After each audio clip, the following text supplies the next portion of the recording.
நான் பக்கத்து வீட்டில் குழந்தை பிறந்து ஹாஸ்பிட்டல்லேருந்து வீட்டுக்கு வந்திருந்தாங்க. நான் தான் ஆர்த்தி எடுத்தேன். நீங்களே தேன் தொட்டும் வச்சிருங்க மகா அப்படின்னு சொன்னாங்க. ஐயோ அதெல்லாம் பெரியவங்க செய்கிறதுங்க, நான் எப்படி செய்கிறது அப்படின்னு கேட்கும்போது, அன்பாக மனநிறைவோடு யார் பண்ணாலும் ஓகே தாங்க, நீங்கள் வைங்க அப்படின்னு சொல்லிட்டாங்க. இவனோட லைஃப்பில் இது ஃபஸ்ட்டு மூமெண்ட், ஸோ அது ரொம்ப ஸ்பெஷலாக இருக்கணும், ஒரு அரை மணி நேரம் பொறுங்க அப்படின்னு சொல்லிட்டு கடைன்னு சாக்லேட் கேக் செய்ய ஆரம்பிச்சிட்டேங்க. கேக் ஒரு பக்கம் செஞ்சுட்டே இருந்தாலும் குடுன்னு ஓடி போய் அவனை எட்டி பார்த்துட்டு தாங்க வந்துட்டு இருந்தேன். பூமியை தொடாத அவனது பாதங்கள் ரோஜா மலரின் மென்மையையும் மிஞ்சி விடுகிறது. ஆமாவா இல்லையான்னு கமெண்டில் சொல்லுங்கள். சாக்லேட் கனாஸை உருக்கி கேக் ஃபுல்லாக நிரப்பியாச்சு.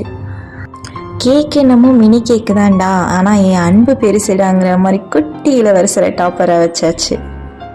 சில்வர் ஸ்ப்ரிங்கிள்ஸை மேலே தூவி ஹாட் ஸ்ப்ரிங்கிள்ஸை சைடில் வச்சு இந்த கேக்கை ஃபினிஷ் பண்ணியாச்சுங்க.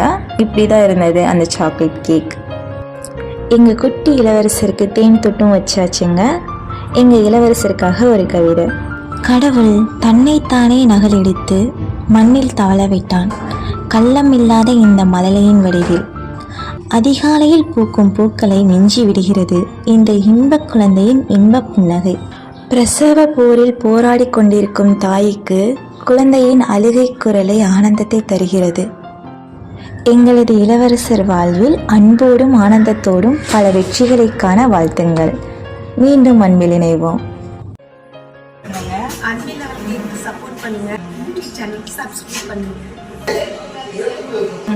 அன்பில் அவள் கேக்ஸ்க்கு லைக் பண்ணுங்க, சப்ஸ்கிரைப் பண்ணுங்க, ஷேர் பண்ணுங்க.